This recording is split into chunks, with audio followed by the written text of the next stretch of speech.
Here is a disturbing experiment to run on yourself. Think of something you believe very strongly, a political position, a religious conviction, a fundamental belief about human nature. Now ask yourself, how did I come to believe this? Was it through careful, dispassionate examination of all available evidence? Or was it through growing up in a family that believed it, spending time with people who confirmed it, and having experiences that seemed to validate it? For most of us, for most of our beliefs, the honest answer is the second. And William James understood why, and was not particularly troubled by it. James published his famous essay The Will to Believe in 1896, and it immediately generated controversy that has not fully subsided. In it, he argued something that sounded scandalous to the rationalist philosophers of his era, that it is sometimes not only permissible but rationally required to believe something beyond what the available evidence strictly justifies. To understand why this is not as irresponsible as it sounds, we need to understand James's deep analysis of how beliefs actually form and function. First, James noted something that modern social psychology has since documented exhaustively. The idea that rational people form beliefs by neutrally weighing evidence is largely a myth. Humans are not primarily reasoning creatures who happen to have emotions. We are emotional creatures who use reasoning to justify conclusions we have often already reached. This is not a moral failing. It is how our cognitive architecture actually works. Beliefs, James observed, almost never arrive as the conclusion of a syllogism. They arrive first as inclinations, as feelings, as things that seem right, and then the mind constructs arguments to support them.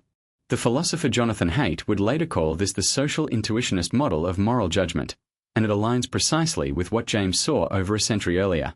We feel first. We reason second. And most of the time, we do not notice the sequence. This has enormous implications for how beliefs form and change. If beliefs are primarily emotional commitments rather than intellectual conclusions, then presenting someone with contradictory evidence is rarely sufficient to change their mind.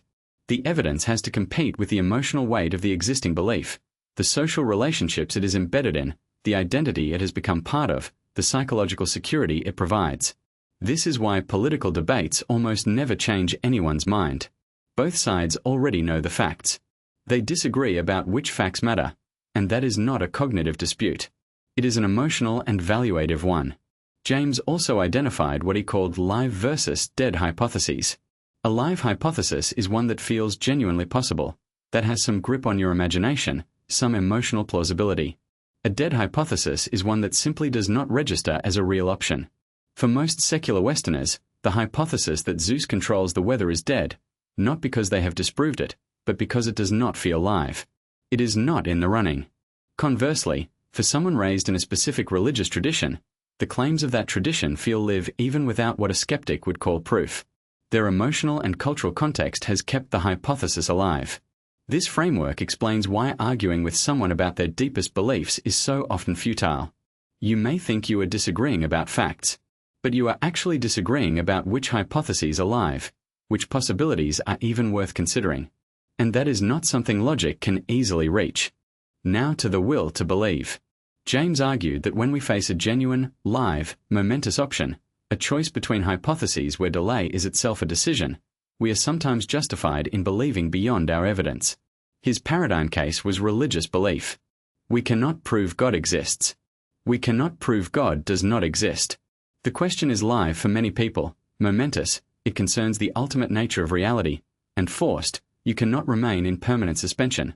At some point your behavior and values will reflect one orientation or the other. In such cases, James said, the choice is between the risk of believing something false and the risk of missing something true. Neither option is safe. Both carry costs. And in such conditions, the will to believe is rationally legitimate. Critics argued this was just permission for wishful thinking. James replied that the alternative, refusing to believe anything beyond what is strictly proven, is itself a choice, with its own costs. Radical skepticism is not neutral. It closes off entire domains of experience. The person who will not believe in the possibility of love until they have scientific proof of it will die alone and will still not have the proof. For practical life, James's psychology of belief suggests several important things. First, take your emotional responses to ideas seriously. They are not noise to be filtered out, they are data about what you value. Second, recognize that the most powerful way to change a belief is not through argument but through experience. immersive contact with a different reality that makes new hypotheses feel live.